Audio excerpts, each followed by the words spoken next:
PL here by CDEC. I think when the Gyro's out of the pool, the PL is sort of the ultimate comfort hero for them, especially on the Dire side. You know, looking back at the matches we've seen from Secret so far, they have not picked Windranger in the first phase yet. She's always been third or often fifth picked. So CDEC may be able to get away with letting her through the first phase and banning her out here as a third or fourth. I just think it's interesting to see. Now we see Secret opening up with a Dazzle pick. Yesterday it's been Bane first pick. You just don't get to see it. Now it's a Dazzle. There's no pattern in how they pick. Yeah. It's very unpredictable. Outside of the fact that they pick up the supports early on. Yeah. That actually, if there's been a pattern, it's been that, and I think but you can't like, you have no idea which road they're going down. It's like they can go anywhere. But that's been Puppy drafting for quite a while. Yeah. That is his signature style. Yeah, I mean, what I like to see yesterday, what IG did with the Dazzle Alchemist, that combo, I actually liked a lot. Yeah, we really underestimated that, I think, when we were breaking down that draft, that the shallow grave on the Alchemist with Chemical Rage early on becomes like a 40-50% heal. Yeah. He definitely benefits from the grave more than most other heroes, that's for sure. But CDEC will start off with a Queen of Pain. Yeah, I'm a little bit surprised to see that from them, but again, I think that they're going to put a lot of emphasis on the 1v1 matchup mid. Shadow Fiend, as we talked about, not necessarily a hero that's in Shiki's comfort zone. I think Queen of Pain should be a little better for him. It's also very open. I mean, it could be still the Windrunner pick that comes early, but from the Secret side, there's like no predictions. This might also be an aggressive Queen of Pain. And they'll go back to the bounty from yesterday. Oh, as the carry role. Yeah. Oh, the Queen of Pain? Mm-hmm. Yeah, there are a lot of people that I've talked to that think safe lane Queen of Pain is the thing. Now, her stack efficiency is not quite as good as certain other mids. So this is the exact same opener that CDEC used against Archon in Game 1, which was a very successful performance. And they moved into a third pick Rubik, which is right up their alley. No, and again, I think this game is just totally about getting back to the script for CDEC. If things go to form, we're going to see something like a PL, an aggressive carry, 4 aggressive, and you're going to see him look to TP gank that bottom lane, take that tier 1 tower between 9 and 13 minutes. Seeing this Dazzle first pick, though, to me, that's confidence coming out of Puppy. I mean, he's historically been very good at reacting to those aggressive bounty hunters with a hero like Dazzle who can reset, save the mid lane. Oh my goodness. And an early Broodmother pickup. That is confidence. Yeah, I think they couldn't deal with it last game, and you show it again here. Make them react to it. And I'd almost say that Queen of Pain in a short lane scenario is not possible anymore. I don't think Queen against Broodmother is. I think so. It all comes down to how you lane up your support against it, which support you pick up against it. On the same, at the same time, what are you going to do? Pick up a PL? It makes no sense to pick up the Phantom Lancer now either. I think that's the bigger aspect of it, is that it's almost a deny of the PL. And to me, whenever you're starting to talk about Queen of Pain in the short lane and you start saying things like, well, depending on which support, you've taken a lot of the value of the Queen of Pain in the short lane away right there, because she's supposed to be a hero that you don't need to babysit. If Q was Puppy, he'd pick up a Sand King. He'd receive the buff. Yeah. It's already like probably the most amazing hero against the Broodmother. No, that's where the thin hero pool, this is a situation where the thin hero pool of CDC, I think, really does start to matter, where some of those classic counters you don't necessarily have available.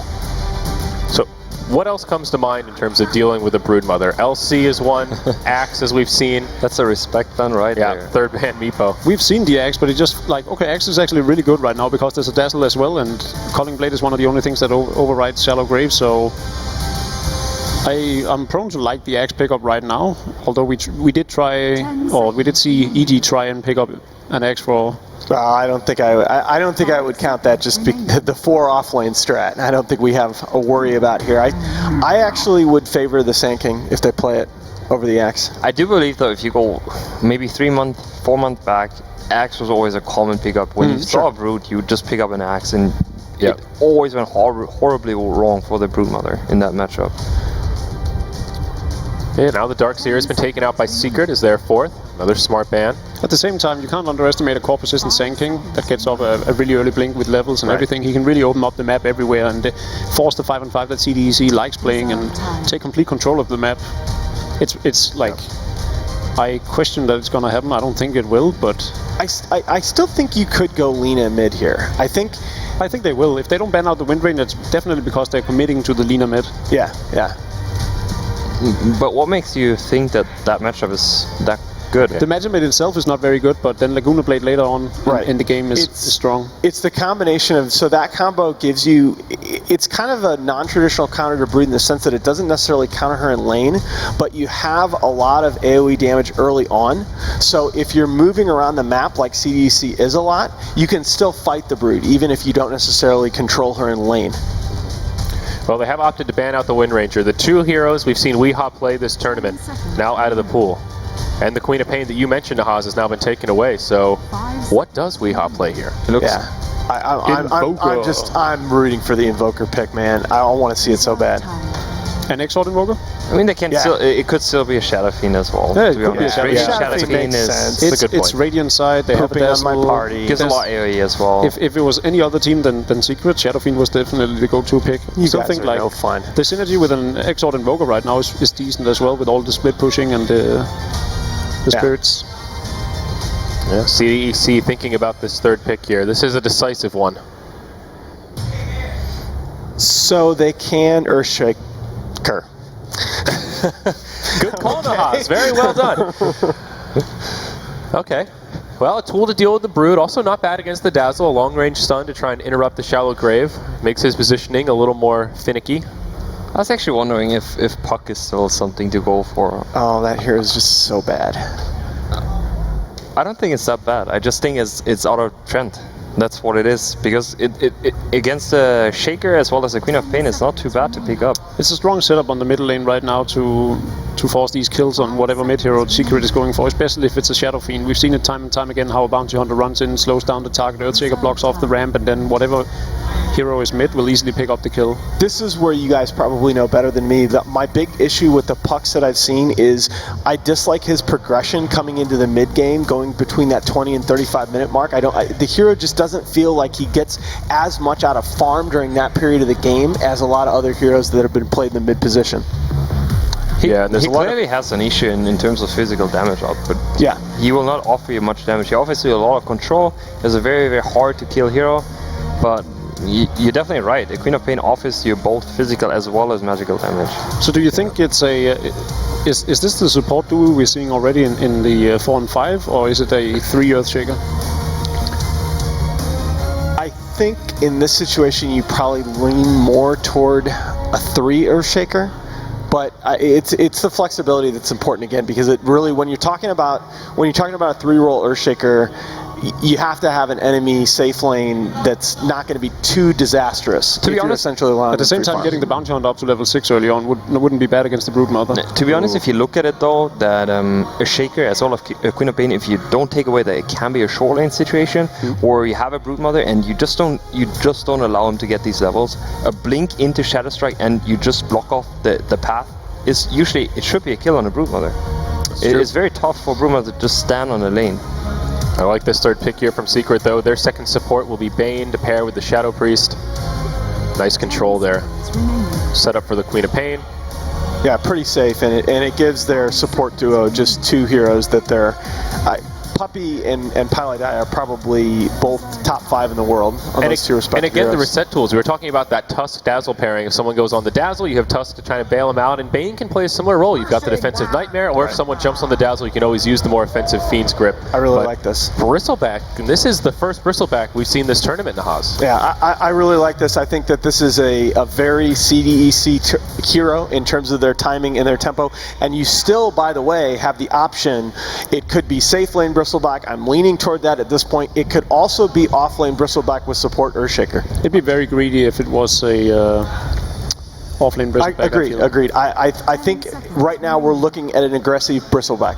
I'm actually very interested in how the recent change that he got with the last patch introduces on how much impact it actually has, because the threshold got changed, and on when the quills of his back are proccing, and how much damage that actually is. It's not it was I think it's 250 versus 230, and while Secret are going back to the Necrophos, but CDEC have the chance now to 5th ban the Wisp, and it doesn't really fit with their lineup anyway. There's no Wisp pickup here. They already have the supports that they need. The last hero is definitely for Weehaw. Remember though, there was the Zai offlane Bane for a while, which I never really bought into, but it's an option. It just wouldn't work. With a Brood Mother here, I just don't think it's possible. I agree. What So is the you've got Weehaw hero, though? You've got the confidence to run the Necrophos without the IO. Apparently so. Now, we'll see. CDEC ban out the TA. Didn't feel like a very likely 5th pick given that Secret are on the Radiant side. We talked about the huge advantage that TA gets in terms of Roche control, the Ancients, all that good stuff from the Dire. If you kept an eye on the camera earlier, you could see Misery sitting laughing as if some crazy hero pick was suggested.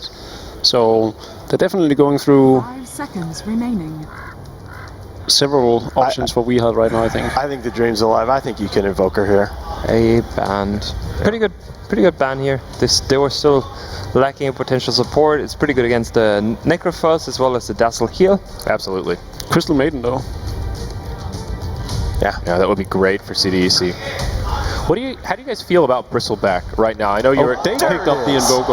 Okay, but it's on the CDEC side. That what? wasn't expected. Nope.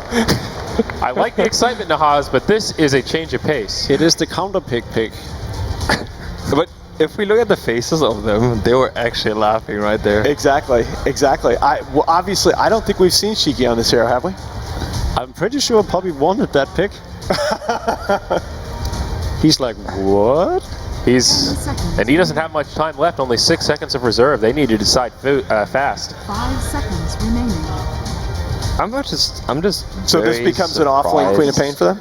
They take the And there Alchemist. it is. There's the, oh my. So Weehaw is the one that picks up the Mid-Alchemist. Alchemist. Okay. This is going to be so crazy. Wow. Game 2 draft. Hani, we're starting on this side. We want predictions here as we go down the line. Who's going to take Game 2? I've been waiting for Invoker in the entire tournament, so I'm going to stick with CDEC. Okay. Nahaz? CDC because they picked Invoker. All right, we got the Invoker fanboys over here. Melk, are you going to join this team or are you going to come on the Secret side of the panel? No, I'm with Secret right now. Okay. I think they like this lineup. All right, good. We're split 2-2. We'll see how the Necrophos fares without the Wisp, but man, keeping things interesting to the bitter end here, folks. With that, we're going to hand it over to our casters. Game 2 of Secret versus CDEC set to get underway. What great analysis we just had, as apparently half of our analysts going with CDEC, Cousin Invoker. Purge, do you have the same kind of faith in that intel hero? I mean, Invoker's a cool hero and he got buffed a lot, but I don't think that's everything about the draft. So I'm going to say 2 of our analysts are slightly off base for this, but They seem really excited about it. They've been talking about it all weekend, and it finally is here, the Invoker on CDEC's side. But I'm actually more interested about the Alchemist. I mean, me this too. is, if Team Secret proved to actually utilize the Alchemist as both the carry, we give away the Aghanim Scepter, and then also the mid, fighting Alchemist that maybe picks up, maybe we actually see that early Solar Crest where you buff up the nuke power, or maybe other ways to be able to play that one. We also saw the Radiance Alchemist before. I mean, this will be just such a versatile pick for Team Secret if they can prove to do it in 2 different ways. yeah, I think the important thing is, again, get the bounty rune at level 1. Guarantee yourself that you have 500 gold when you mid-die, and then you just say, well, we'll see what we can do in the lane. And there's a lot of good Aghanim's targets this game. You can give one to Eternal Envy on the Necrophos. That one's very clear-cut. Aghanim's Bane, maybe not something you're going to want. There are a lot of right-click heroes on CDEC, but Aghanim's Bane's a possibility. But the really good one, I think, is going to be maybe Dazzle. If you look at the heroes CDEC has, you've got Invoker, especially if he goes Exhort, he's got some minus armor, some right-click, and Bristleback, his damage is really going to be negated by extra armor. So I feel like an Ags on Dazzle is definitely a possibility, but because it's Weehaw playing it, I don't think he needs to Gimp. I think he can definitely just go the standard pub way to play Alchemist. I mean, at least the pubs where they're not like Ags rush constantly, but just go typical items. You can either go the Radiance build, or you can do like maybe a Battle Fury and do an AC. Although I think the Vit booster into Radiance was definitely the best Alch build I've seen so far, so I wouldn't be too surprised to see the same thing that we did yesterday. Yeah, I'm with you on that one. I really don't think that we're going to be seeing any sort of Ags pass off unless we get, past 60 minutes or something on this Alchemist. He is starting with the Bottle First build. By Bottle First, you're probably looking at it and going, that's only 200 gold. Well, a Stout Shield, 2 branches, some regen, that's enough. Once he gets to the Bounty Rune, he's up to 700. He can funnel himself out an early bottle. They're going to put some pressure on Misery, though, and inside the jungle, CDEC have taken control of the bottom Bounty Rune and brought Misery down to about 300 HP. Well, the nice part is he didn't waste a web like he did in the previous game, so there's a lower chance of them getting a successful kill on him when he does end up in lane. And it's actually a Bristle with a Sentry Ward. At least he's going to block for aggressive. This seems a little peculiar, but possibly going to block for aggressive. give the lane up, let aggressive do a solo versus Broodmother. I guess that's all right in the early laning stage. He's going to need the sentry, though, so at the very least, we're going to need to see Bristle pass that over. Yeah. Yeah, he's probably just thinking maybe he just gets 1 CS and then TP's up to the top lane, essentially just swapping out. The bottle's been passed to Puppey. Puppey will bring it mid, and I guess he'll get a dual lane for a little bit here. Shiki going for Quas level 1, so he may be going Quas Exort, I'm guessing. Why do you think that is? The difference between the two builds? Is it just I mean, there are some heroes that are pretty dependent on their mana pool. Alchemist obviously has a little bit more limited, and he's very dependent on it. Necrophos has a pretty large mana pool, but still burning through that is always going to be helpful. I think it could be really problematic for Alchemist, definitely. That's one hero that'll have issues with it. Bane as well. And I think Necrophos, if he doesn't get a kill, or if you drain most of his mana before he gets a kill, he's not going to have enough mana for his ultimate sometimes. Right. And that could definitely really impact things. Yeah, you have a huge mana pool as Necrophos, but level 3 Reaper Scythe is 500 mana. Yeah. It's an absurd cost. It gets completely offset when you get the kill. Sadist Yes. was buffed recently to give you double the mana or something like that than it did before. It ends up giving you a huge amount of mana, but you have to get the kill to get that. Yeah, it was a 50% increase. Ooh. Oh, nice pick off on the Bristleback. They're just able to run him down. The combination of Dazzle and Broodmother, that's an extra bit of security that allows the Brood to just man fight. And we may even see this build. This is the build that we've seen a couple times versus certain heroes like Axe. I think Bristleback is another example where you go for the spin webs and incapacitating bite, and you're basically doubling down on your kill power at level 6. But Puppey, yeah, he's going to be run down by XZ here. Fortunately, the slow is going to help out. Maybe Puppey can get enough distance. He's got a shell grave, so as long as he pops it at the right time here, this last quill will not finish him off, and they'll survive. That was good. Really patient play from him there. He waited until the last one. The third quill, Misery might die. He's got 5 stacks. Yeah, he's actually got Enchanted Mango if he wants to just try and throw it out there, but doesn't actually go for it. He will get away. Meanwhile, Alchemist, oh, look at that. Another bounty rune for him. Every time you're getting a bounty, that's what you want. Nothing else matters. Fissure's going to block off Envy a little bit as he needs through the trees. He's got pretty high armor, and he's got a stick, so... Yeah, he's even got that Mango just in case, and especially with the Death Pulse. I feel like that was such a big buff to the Necrophos because he was so bad in the laning phase that they buffed the Death Pulse from 75 to 125, considering that can be both the, a damage output as well as a heal. That's a very big turnaround. It really hurt, or it helped his laning stage a lot before, like you said. It was just one of the worst skills ever, especially because you can only cast it like once or twice. So much better now, and both of these heroes can now heal, so they can basically, it's kind of similar to the Wisp strat yesterday. It was Wisp, Necrophos, with Bane. All those heroes can heal a lot. Weehaw's in trouble though. Yeah, he's going to be turning around. Unstable Concoction. Gardner's going to try and get away. Nice tornado to interrupt that one, and Shiki will just get one more right click before Wee is forced into the healing south. So, and more damage from creeps as well. Shiki's in a bit of trouble here. He does have a Tango, and he's got 2 levels in Quas, so he's getting a lot of regen, but that's not to say that a support can't necessarily rotate here and set up a kill. Yeah, especially with Wee still having enough mana for more acid spray. And we have a lane rotation coming up. Misery TPing to the top lane. He doesn't yet have any spawn spiderlings, but he can definitely trade hits on aggressive. Yeah, the early pressure on aggressive. How do you really respond to this one? You just throw out a Shadow Strike, but that's really going to be offset by the level 2 spin webs. That's going to keep him rather healthy. Misery's now going to go back for all the spawn spiderlings. If he wants to match up against the Queen of Pain, that's obviously going to be the build. And the other really good thing about this lane swap is that CDEC has already used a lot of their sentries in their lanes. So they're kind of protected now. He just shifts to the top lane, he'll transition his build. He's got the early items that he needs, but he's still strong.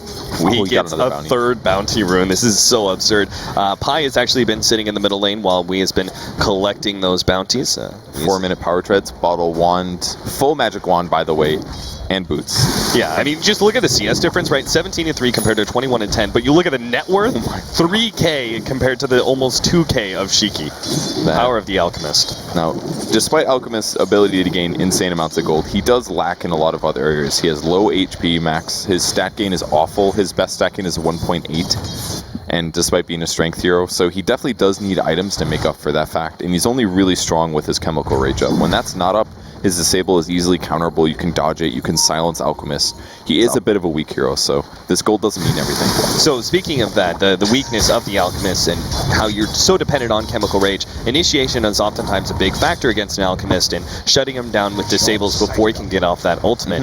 Do you think that Orchid is the choice here with this safe lane Queen of Pain that Aggressive is playing, that you just really want to try and get that early silence out so you can threaten these heroes like the Necrophos and Alchemist? I think it's pretty decent against the hero pool. A lot of them can save themselves or delay a gank. Bane, Dazzle, Necrolite, or Necrophos, they all want to be able to cast a spell to be strong. So I could see an Orchid coming out of either the Queen of Pain or the Invoker this game. And there's already a Sage's Mask on Invoker. Doesn't necessarily reveal anything because there's a million items you can build with that, but very likely it could be an Orchid on him as well. Pi is going to cut across here. Do they actually have the damage to take out XZ? They're going to try and surround him with a big Shadow Wave. That's going to start him out already down to half HP. With a Brain Sap over the top, they could definitely get this kill as they have another Death Pulse coming up. XZ just puts himself in the trees, but he knows he's dead. Eternal Envy will get the benefit of that level 2 Sadist. Yeah, that's really nice. It wasn't just about the extra gold, it's also about the big mana heal that he gets from that. So lane push continues. Bristle's still dead for 13 seconds, and they're going to do some tower damage. Dire's bottom Misery tower has his is under level attack. 6, so he's going to be quite dangerous. Doesn't actually get his ultimate, just going back for the spawn Spiderlings, that way he can have it maxed out by level 7. Obviously makes a lot of sense. Very few times you're going to really see that ultimate being utilized when you hit 6 anyway. We may be going the same build as Eternal Envy did. He's going for a Dire's fast bottom medallion. tower is under It was the attack. medallion into Solar Crest, which gives you a lot of farming potential and a lot of teamfight survivability for a low cost, which will then let you leverage that extra gold gain into eggs. So he may go the exact same build, but he might also just be sticking on an early medallion. We'll see what he does with it. But so far, it looks like it's going to be the same build that we saw yesterday. Carter. He's really been struggling to find good openings here. He hasn't actually been able to contribute to a kill. The middle lane with the Alchemist, that's just not a hero you can really gank up effectively, I feel, as a bounty hunter. So he's just sort of been lost in the woods. And now, I look at the stacks that are happening. He's going to have great opportunity to farm through those very soon. A lot of the heroes are actually really hard to gank. Maybe not difficult, but it's dangerous. If you're ganking a Necrolite or a Necrophos, for example, he's going to heal himself and do a large amount of your HP. It's hard to gank a Brood Mother. Nice tornado. So fast. Shiki going to be able to turn around on Pylite Die. Weehaw just needs a couple more right clicks. Won't be able to get it. Now the Fisher on the Wii, and he's going to be in some serious trouble underneath that tier 1 tower. Fortunately, Chemical Rage, Radiant's that top HP tower regen, is under it's attack. enough to be able to keep him alive. Puppey does come in with the Dazzle to make sure that Alchemist stays alive. And now they back off and back to stacks, I guess. That hero's so hard to kill. 50 HP per second. And they don't really have the best carries. They don't really have anything that does a massive amount of sustained DPS. Maybe a gank on Bristletop. Yeah, they're going to pop the ultimate here from Misery. He doesn't really care if he's feeding away Spiderlings as long as they can get XZ down here surrounding him. Shadow Wave. Whoa, look at that damage. XZ is definitely dead after that one. What great setup. This is just like these are two very defensive supports, and it reminds me of the Shadow Demon Dazzle combination, where you get the disruption in, but Pylite, they're just finding these openings with 3 different heroes on top, and then you throw some Spiderlings in there. You get the full Shadow Wave damage, and it's just absurd, the offensive capability of that spell. Yeah, it's 2 defensive heroes, or 2 early game heroes that are pretty strong, and all of a sudden they're just creating space all over the map. They're just following Bristle, and they're saying, okay, this is pretty much your only late game carry, and Bristle's at best like a semi-carry kind of a thing, sometimes a hard carry, and they're just completely shutting him down. They're going to make it really hard for him to do anything serious to the carries late game. Radiant's bottom Eternal tower Envy, is under pretty attack. self-sufficient at this point in time, but they're still going to try and go on in here with 2 different heroes. The Death Pulse goes out. They have to throw out the ultimate to make sure Eternal Envy does die here, as Puppey was going to TP in and provide that Shell Grave, and who knows what could have happened from there. They're still going to complete this dive. Puppey doesn't have much mana to go on, but it seems like it's just a bit too dangerous of a venture for CDEC. Yeah, his TP actually went to work. He didn't have mana after he TP'd in, so a bit of a mismanagement. But on the bright side, he's going to get some soul experience from being down here. And with all those early kills that he got, he's already level 6. This is going to be really nice for him. Rotation around, a level 8 Alchemist. I don't really see them being able to gank that one. Garter just a bit too late to pick off the courier, unfortunately. Nowhere near close to Echo Slam or anything like that. So, oh, they go for the block off here, just taking one of those smaller creeps. I don't think that was a terrible thing. Small, very, very small decrease in gold. Really, if you fissure it, that's like a 100 gold swing, something like that. It's like Greevil's Greetings. It's the bottle. And he continues to farm 1,400 gold for him. So we'll basically find out if he's going Solar Crest in just a moment. Yeah, I really think he is. I think that item is just so efficient. I really like that CDEC is pressuring the Necrolite, or the Necrophos. He's really the one hero that kind of low armor, not the best survivability, not very high HP, Shiki here as well. This is so dangerous. Yeah, the Tornado, they kind of blocked him out. The EMP is definitely going down. Eternal Envy has no more mana to work with, but he does have Puppey here. The right Shell Grave can help keep Eternal Envy alive. Aggressive doesn't have his ultimate, though, and they do not have the burst damage to get the kill on the Necrophos. They force some rotations. Weehaw coming in as well, so at least that's a small win, as he has completed his Solar Crest. Hopefully they can keep him from farming for a little bit. Yeah, the survivability this item gives you is massive. You normally have very low armor, but you get armor and you get evasion. So all of a sudden it becomes so hard for their opponents to nuke you down. He's going to pop his ulti. He gets it off in time. Oh dear, the chain stun isn't going to be quite enough. Now he starts getting that HP reach, and now he's turning things around with an unstable concoction, but a Tornado goes out. He managed to get off the stun just in time.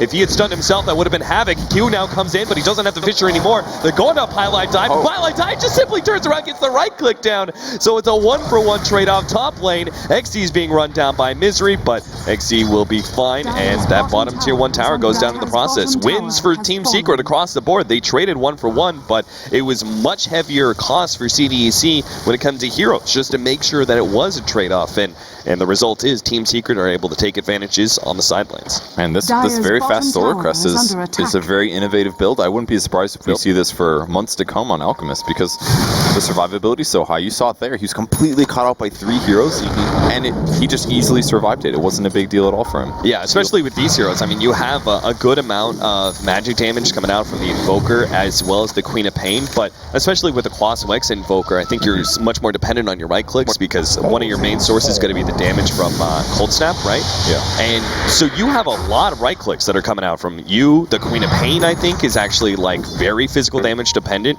more than you would expect out of an intelligence hero. Yeah, I would agree with that completely. It's going to be so hard to kill him, and the best way to counter magic damage is HP, and HP regen is more or less the same thing if you don't die. So he's got what he needs to stay alive in these team fights, and the one hero that maybe could have shredded him was Bristleback, and he's having a rough game. At the push forward, and throwing out the ultimate from the Dazzle. Garter scouting things around. He almost has his level 6, and if he soaks up the experience of this, he will get it. But yeah, the Death Pulse does hit him, and Garter just got to back up a bit. Envy about to get a lot of mana from this. Only 2 levels of Sadist right here. One of the downsides of putting a Necrophos in a tri-lane, he's not going to hit that important level 10 as fast. He needs 4 points in Sadist. Oh, what a snipe. Nice. Double big creeps. That was a good one, man. Value Tornado. Dire's top tower is under attack. Pressure coming from CDEC on the bot lane. They have their ultimates, but not Earthshaker.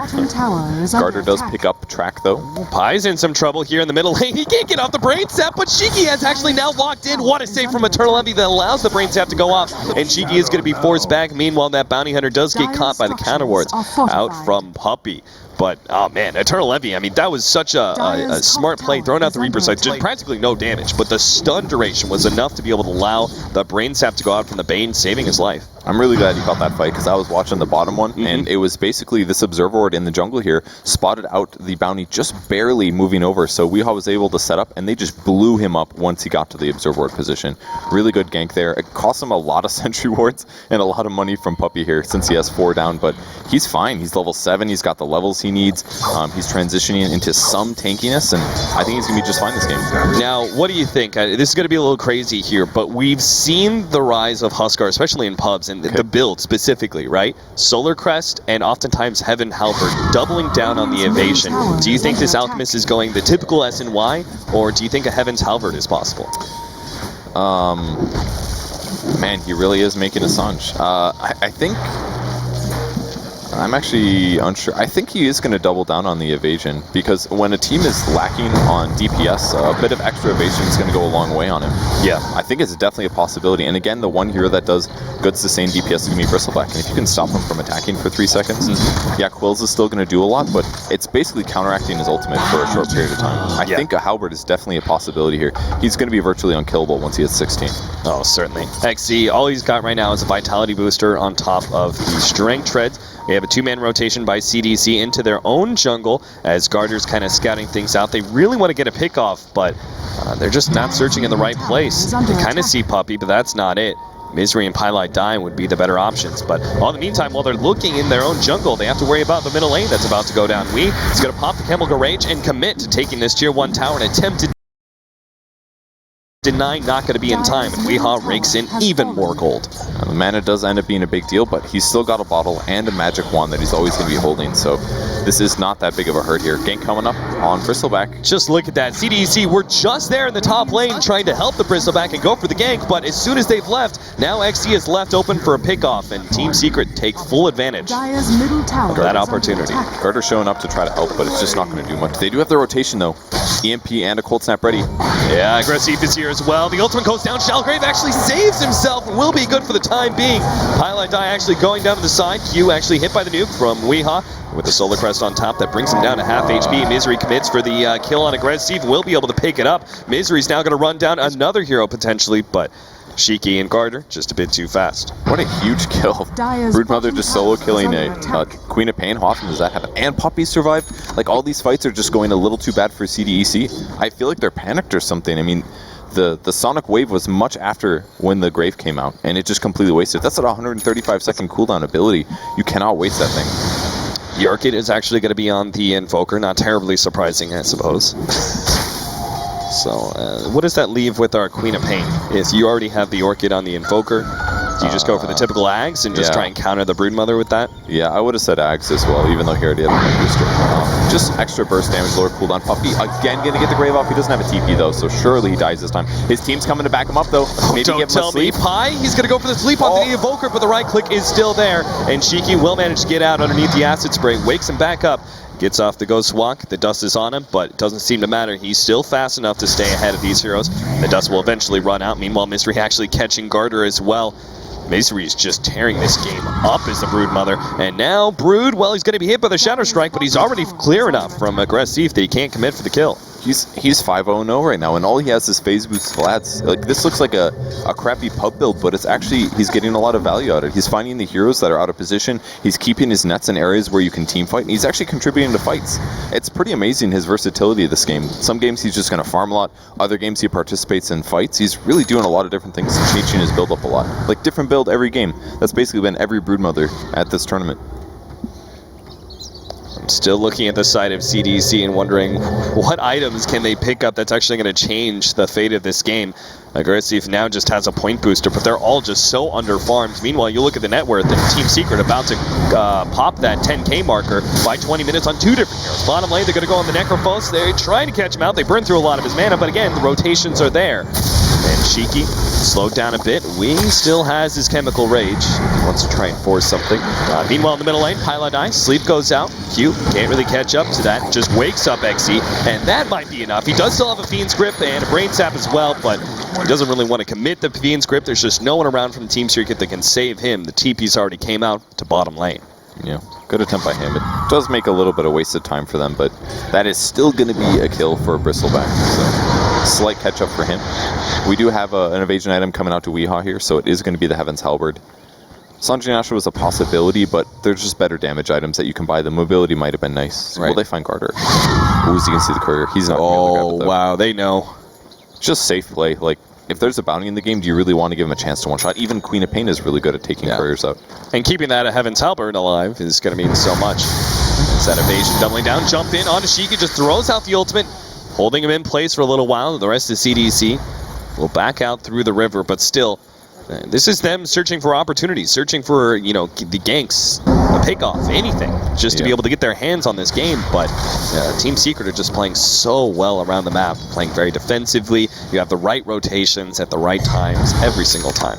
And unfortunately for CDEC, one of the issues with Invoker rears its head again. He's only got 68 CS at 18.5 minutes. His net worth is similar. I mean, there's a lot of weird net worths in this game. It's been a very atypical game, but Invoker is a hero that oftentimes does look for a lot of ganks and team fights, but if he doesn't find them, I mean, Shiki hasn't even died yet. He's not necessarily playing bad, but Secret's backing each other up, they're defending the ganks, and now he's getting severely behind in farm. And a hero like Alchemist, he just keeps going, man. His net worth is almost double of what Invoker has, and he's participating in a couple ganks and things. Bristleback looks like is going to be going the AC next with the plate mail picked up. Do you think that's the right choice, though? I mean, he's still... Oh, Garter is going to be in some serious trouble. He's gone. Fiend's Grip, and Weehaw throws out the nuke in an attempt to take the last hit, but it's actually Misery who snags it right out from underneath him, and that'll be the tier 2 tower as well. Such a smart gank there. They basically said, let's get a kill that will also get us a tower right afterwards, and because the creep wave was pushed up, they smoked for that one. Yeah. Very, very smart smoke. If it was just a bounty kill, it's like, yeah, that's alright, I guess, but getting the tower as well, it's going to create more pressure for Misery and open up more possibilities for them killing heroes. Misery has 2,600 gold right now in the bank. So he's going to be looking for that next item. Eternal Envy, probably going to be going for that Rod of Atos build that we've seen a lot on Necrophoses. It's really good. His mana pool, especially against EMP, has been a huge problem. Highlight Eye in trouble. Yeah, he's just going to... Oh my goodness! CDEC, you could see the frustration there of not being able to kill many of these heroes. There's always, you know, some sort of Bane defensive play or a Shallow Grave or Shadow Wave that comes in at the right time from the Dazzle. And they know they just have to burst down these heroes before the save is there from Team Secret. But there, that Sonic Wave is just a total waste. Yeah, that's more uncharacteristic mistakes from Aggressive. Usually he doesn't waste things like that, but he's wasting some ults. It wouldn't have been a big deal if he had Ags, but he doesn't have Ags. And he's about to finish it, actually, so he could have a big timer here where he just doesn't have it. We got 2,000 gold already. Look at Misery right now. Misery's actually playing amazing this game. Yeah, he was stuck in the trees. That's what got it calling, dude. Yeah, gotta chop it down. But yeah, Misery's just been creating so much space. 6-0 and 0, 169 CS. He's taken over the whole entire Dire jungle practically. CDEC just don't really have any farming centers at all. Q is still working on that Blink Dagger. That is such a necessity for them right now. They need some sort of like game-changing initiation, and that's got to come out of the Earthshaker. They really have it out from anybody else at CDEC. It would give them a lot better gank opportunities, because if they can just chain stun Necrolite, he can't even cast Death Pulse, he can't even pop his wand or something like that. It'll make a big HP difference. And as well, he can also go look for solo kills on Broodmother with a backup. TP down to bottom lane. While they're clearing through that stack, they also know it's very likely Eternal Envy is going to be dove here. Puppy's just on the mark here. Let's see if they can still get Eternal Envy, though. The Orc gets out, the MP as well, but he runs out of it now, turns it around, gets off a Death Pulse onto Garter. And CDEC are forced back. There wasn't even needed a defensive play from Puppy. Eternal Envy just stayed ahead of the EMP and was totally fine. Yeah, they read that so well. It's basically like, oh, if I stop the main burn and I just walk away from them a bit, CDEC's damage is still so low that if they don't burst, they're not going to get a kill. Yeah. He runs to the right with the cloak, and that's it. A very, very easy dodge for him. CDEC know they have to continue. Just because they failed one gank doesn't mean they can give up just yet. So they head right into the middle lane and going for Pylite Die, but immediately the silence right at the Fiend's Grip, and Pi is dead. He only expected one hero, but it turned out to be two. A Fisher goes out on Eternal Envy to make sure there's little pursuit from him. You got to be careful, though. He has the Blink Dagger Q, and oh, the Reaper Sight comes out. It may not finish him, but the right click does the trick, and fortunately our Earthshaker's only down for 30 seconds, but still another kill for EE. And the Atos is now ready. Even heroes like Bristleback are going to have an awful time trying to get damage in because they're just constantly going to be slowed by that item. And this is going to pump up his mana a massive amount. The Rod of Atos gives more int than a Mystic Staff does. It's pretty incredible for the value. I really feel like XC at this point needs a BKB. Just because the potential of some of this magic damage and the control of the Rod of Atos, I think it's just going to cause him so many issues. But it's not an item he wants to get. And yeah, he already bought a plate mail. I find this peculiar actually because he needs damage, and they're against a Necrophos who does almost all magic damage. Surely you're better off buying HP, I would argue. Like maybe not against Alchemist and Dazzle ult or something, but I feel like the SNY build is the natural transition after your first tanky item. You need it for the mobility. It'll counteract the Rod of Atos very slightly, but in all of their situations, just better chase, better attack speed, all that good stuff. Like AC is good, but it just doesn't give you the total HP. I'm with you on the SNY just because, you know, I think they needed a cheap stat item that allowed the Bristleback to really become a bigger factor than he has been for the last 10 minutes or so. I guess it does give them better physical opportunities against Alchemist, but he's got so much evasion, I don't think minus armor is the way to beat him either. So Dire's middle tower it's a tough game, definitely. The armor is maybe needed. Maybe it's a casual plate mail. Who knows? He could build SNY afterwards. They see the opening. Top lane's being pushed in. Middle lane's being pushed in. No one from CDEC is showing themselves. That means that's got to be some sort of smoke gank from them. And so Team Secret just play very safely around their tier 1 tower. And Misery takes the opportunity to push in middle. That was some loud sounds, and that's a lot of dead spiders. That definitely is. Unfortunately, it's still not enough to get to Q a Blink Dagger, but he's halfway there. I think E is doing something awesome with his build.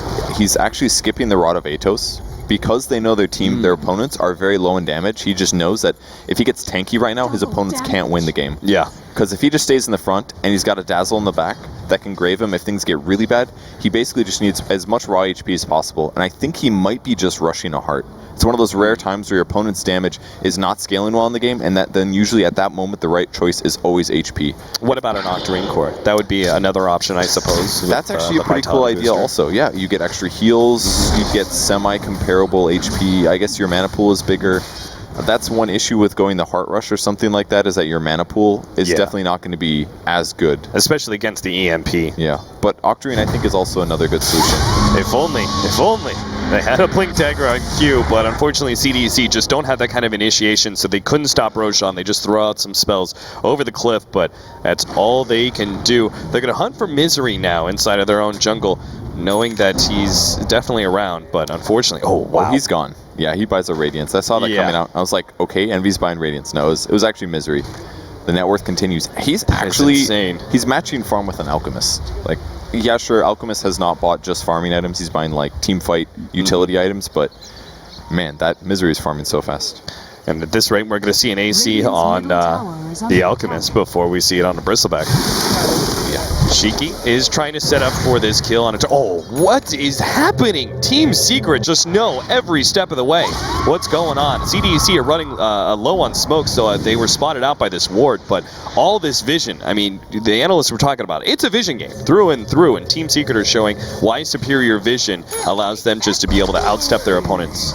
And it's not just vision, it's also prediction skills. That's probably one of the hardest things about getting high level in Dota is you have to know where you think your opponents are going to go. You have to think in their shoes, and they are just constantly thinking in CDEC shoes. I think they have at least one of those shoes in reality. Yeah, I actually think that they're like, they know what CDEC is going to do before CDEC even figure it out. Oh, jump in. Weehaw actually throws out the Blink Dagger and the nuke on a Bristleback, but he's got his back turned, and there's just no way you go for that kill. He did complete the BKB. I'd like to see that item, but I'm with you, Purge. It's just not one of the items you wanted to go for. Oftentimes on certain heroes, I think Storm Spirit's a great example of a hero that sometimes you have to go for it, but you just don't want to see it. It means you're very far behind and you're being corralled into a sort of the only item choice that you have. Yeah, it gives you team fight protection, basically. They're saying, like, Secret's not fighting us anyways. They're going to run away, so we're just aiming for the moment when we either have to contest a Roshan or Secret goes high ground. And by having a BKB, we actually have a shot at winning that fight, whereas otherwise it'd be like, they'd throw a stun on Bristleback, maybe when his face is at them, and then Eternal Envy blinks forward, they do some burst damage, and he just dies Reaper Sight. With BKB, that may not happen, and that gives them that possibility. But with that said, BKB does not increase his farming speed by much at all, only gives him 34 damage, and he doesn't make him run from camp to camp as fast. It's just, it's a consequence of being behind in the game. That's simply it. 27 minutes in, and once again, CDC have taken practically 0 towers, only tier 1 bottom. Carter's going to get picked off here right in the river. Fiend's Grip, and actually will stay alive thanks to the mech, but the nuke comes in from Weehaw, and that ensures the kill. He's quite tanky. Good for him. But he still died. Yeah, in the end, it's still the big physical damage nuke from Unstable Concoction, mixed with the aggressive, like the offensive Solar Crest. Just does so much damage. Envy's Eternal Envy, by the way. Yeah, he is really separated. He does have that Aegis, so he's going to lose that right away. The rest of his team will be here for the second life. They're going to have the sleep. Shiki is going to be the stun target here. XC pops his BKB, but they're just ignoring him. Now Weehaw goes for the fight, but they've locked down Aggressive. He managed to get the blink and TP out. The rest of the team of CDC will also get away, but Misery, they have to deal with him. He's pushing down the tier 3 tower. He doesn't really care too much about XC. He'll finish off the tower and stay away from XC, who he knows doesn't have any vision.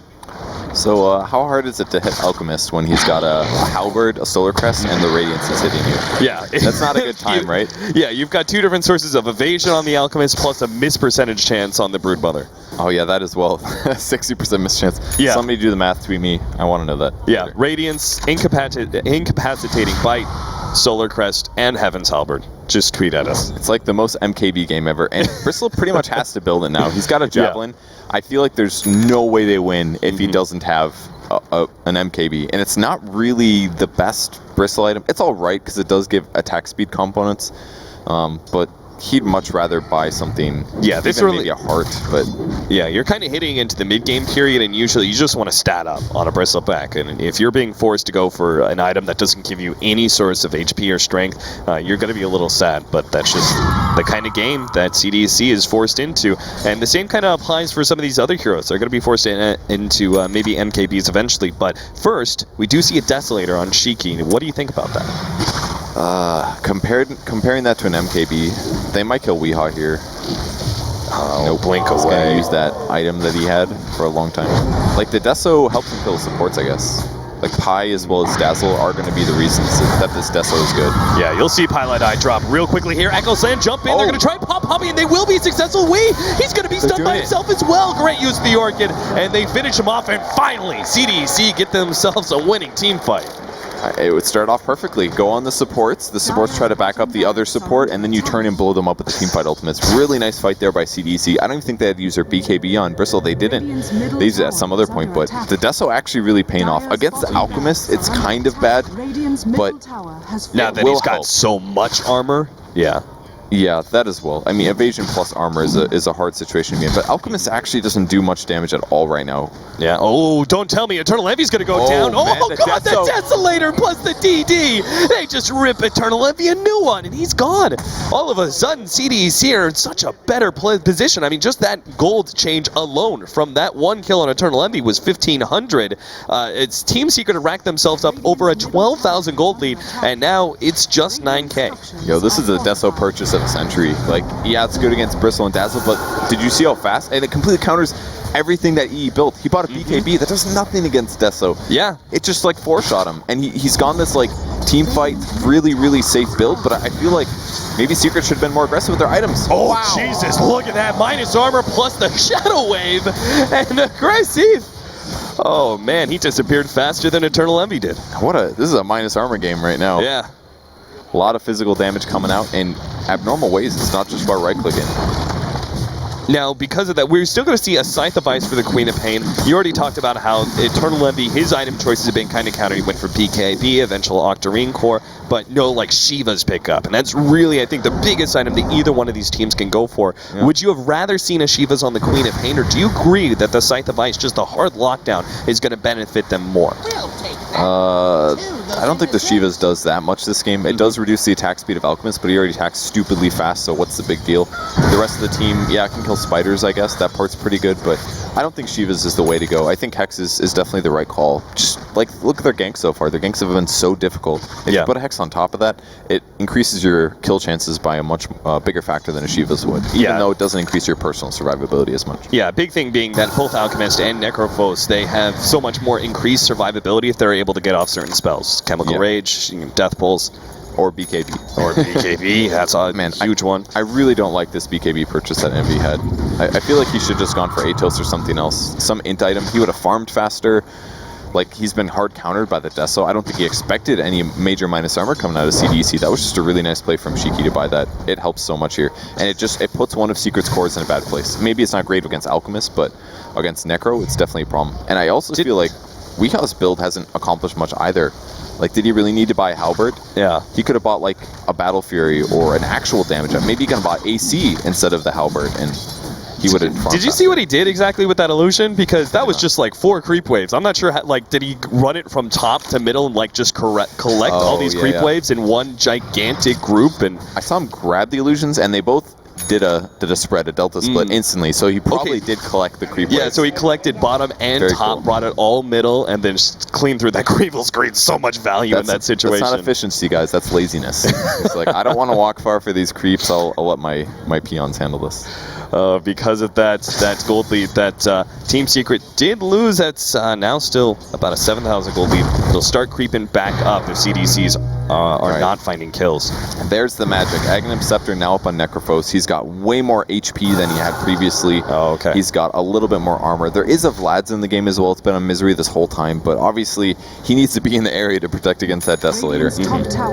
Any other Ags that we're missing? I have not seen. Nope, that's the only one. Poor Weehaw. Misery running around. We've got a Manta now in the Broodmother. What do you think Necrolites or Necrophos is building with his Perseverance?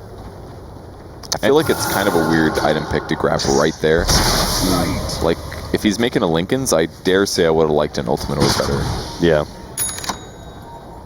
It's probably not a Lincoln's though, surely. Refresher? Maybe it's just a refresher pickup. Maybe that's why he bought it. He's like, well, I have to buy a person. There's a Blink Stun coming on XD. They're going to be able to stall him up, but he has his back turned. He's just too dangerous to fight at this point in time. I think CDEC is actually okay right now. They're actually keeping up with farm. Yeah. They have some cool items. I mean, does the Lotus Harp have any good value here? No, not really. Reflex, Silence, Shadow Strike, another Silence. Yeah, I don't think there's just enough. Nasal Goo, I guess. Yeah, it's not really good. I feel like it has to be a refresher. I think they're just looking for... It's not a cheese win, obviously, because they've gotten here through good skill, but it's a bit of a cheesy strat. Drop the Reaper side, refresh, and drop another Reaper side. And you get it earlier because your Alchemist can farm it for you. I think that's what they're aiming for, because you're just screwed at that point. You can't buy back your heroes. You're dead for like 100 seconds or something insane. Yeah, essentially turns like one pick off to a game ender, right? Because if they find one hero, remove him, and then they 5-man into your base, they're gonna, force some sort of fight, 5 versus 4. You get another pick off there, boom. Or Roche, or Towers, or all these different things. It's like, oh, you have a minute and a half to do whatever you want with your team. You get like 5-man wiped, and then you come back and you'd still have like 30 seconds left to do something. Like, it's so dangerous for CDEC this game to deal with. And they don't have that much survivability on Queen of Pain. No BKB, no Lincolns. He has to be really careful. I guess there isn't a lot of setup, though. It's pretty much down to Weehaw to find the initiation. The blink stun with him, and the projectile speed on the stun is low. So it's either that, or Pile I Die needs to be in a good position. But he's very underfarmed. He's basically been moving around trying to set things up. Doesn't have a force, doesn't have a blink. So I think that's the limiters of Secret right here. They don't have very good catch, but they definitely have decent farm, and they have a lot better pressure on the map. Weehaw actually has 3k on him. Is it worth going for another? Oh, jump over. They're going to be able to get Garter here. Quick kill. There's the Aghanims. And now the Bounty Hunter's down for 75 seconds. That is not the worst thing in the world for CDEC. I mean, if anybody's going to get picked off, I feel like the Bounty Hunter is probably your best bet. You can't afford to lose your Earthshaker, and obviously you don't want to lose a core. He was level 11, and he's dead for 70 seconds. That's like a level 20 cooldown. That's one of the least fun things to play against. Being dead when you're trying to play Dota casually.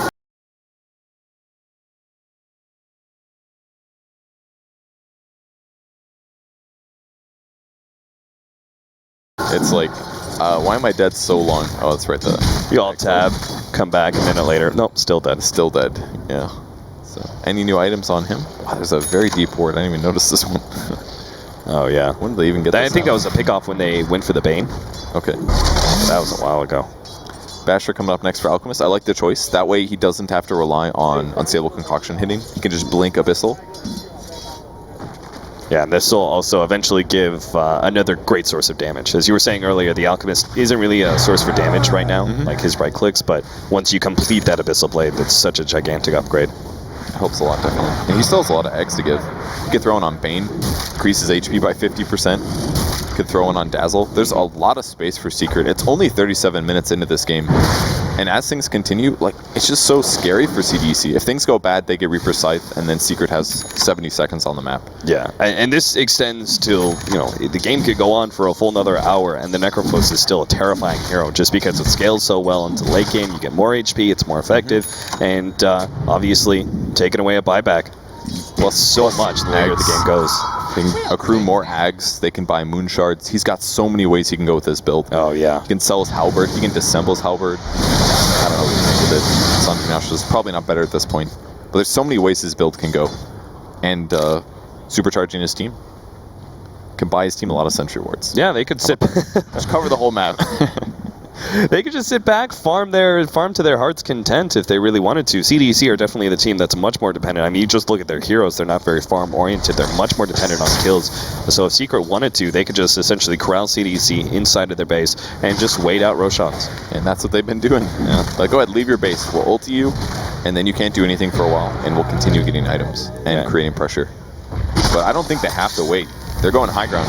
Tons of evasion on Alchemist. It's only got 2,000 HP, but There's the blink forward from Eternal Envy. He pops BKB. Yeah, the BKB goes off. Eternal Envy turns around. Reaper Scythe 1 onto XZ. He does have the refresher and has another Reaper Scythe ready to go. Weehaw actually coming forward. The BKB is going to wear out eventually on XZ. To get the stun on Weehaw, the unstable concoction blows himself up, but really Team Secret still have plenty of HP, and there's no way CDEC can push out against that one. They still have the Aegis on Eternal Envy and another Reaper's Scythe. Really, all that was blown there was just the refresher. The only thing that mattered. Bit of a weird play from Envy there. He keeps anticipating more damage coming out of his team, but it's just a Bane Dazzle. Broodmother has some damage output, but it's not huge, and Weehaw also doesn't really have that many major damage items. So and he also can't even afford the mana unless he gets a kill with his first Reaper. Oh, he gets hexed here. Yeah, this is going to be a great pickoff, especially if they can get it 2 times in a row. He's done once. Q, is he going to run into these supports? Blinks over to the side. Knows he needs to get some chain stun. Actually goes for a puppy and locks Weehaw inside of the trees. Force Staff gets him over, but he's already stunned himself. They're just going to right-click him down. A big meteor lands on his head. The HP regen. He's staying alive through all this one, but finally it goes down. A Reaper Scythe takes out Aggressive, but Eternal Envy, he's going to be hunted down by Shiki. Q's on top of him as well. Chain stun down Eternal Envy as best they can. Pops another BKB. Starts getting away. Shiki, we will go down to the Radiance, and now Q being chased away by Eternal Envy, who's still sitting at 900 HP. XZ desperately trying to catch up to that big carry and see if he can take him out before Misery right-clicks him down. They need a little bit more. The Fisher takes him out. Gardner trying to get away, but turned into Spinal Links. Misery trying to get into the trees, hide himself from XZ, but the Bristleback, he's like a bloodhound. He just knows where he's going. A smoke, but Pylon die. You're not getting away. XZ is going to be able to catch up. No, he's sleeping. He TP's out, wakes up, but there's no chance for the rest of the kills. CDEC, they barely managed to win the fight, especially with that Aegis on Eternal Envy. Oh, that gold change. That's 5,000 gold going to CDEC. What a turnaround. There was 20,000 damage done in that fight. That was incredible. That was a top tier team fight right there. That was amazing. I really feel like Envy's suffering a bit with his item build though. Like the VIP booster never really provided him that much. He's really limited on mana. His armor is non-existent. He's got a Vlad's from an ally. That's it. At this point, he really needs something like a Shiva's Guard. Slow down the damage. Like Bristle's actually doing really good damage now, and he's very hard to deal with. You can't just sleep him. Somebody will back him up. Yeah, he's got to get that armor item. He's got to get that Shiva's, because we now have an AC that's about to be complete for the Bristleback. Even more minus armor. I mean, he's dipping into very dangerous negative armor territory when he's got the Desolator AC and all this goo on him as well. And CDEC, for like the first time all game, actually feel a little bit of freedom in pushing out into the map. There's still a lot of net worth coming out of Secret, but they're going to at least stabilize. Like the net worth will stay about the same. The percentage-wise will change a little bit, but that fight gives CDEC a lot of hope. They definitely have tons of patience. They'll sit in their base, they'll wait for those opportunities when Envy goes back to farm, and they took it, and they got a lot out of it. Secret, I mean, they definitely saw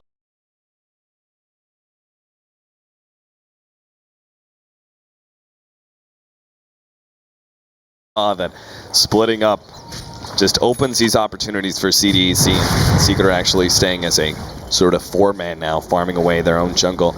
Looks like they're going to go for the bottom lane push with that tier 3 tower down, but I doubt they actually want to push out the lane fully uphill. They're probably just going to wait on Roshan, which is potentially coming up in another minute and a half. And the Abyssal Blade on Weehaw, he really needs that because he keeps not getting his stun off. I think he stunned himself twice in that fight, and the worst part was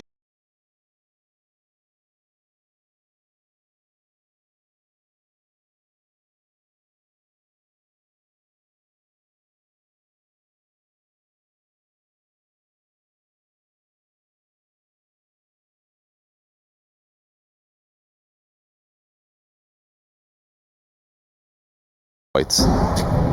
But he's fine with this. Continued Death Pulse. He's got lots of HP. Yeah, Team Secret are definitely not in serious trouble just yet. Another bad team fight like that, and you may see CDEC take control of the map, but right now CDEC are still eventually going to be corralled back into the same place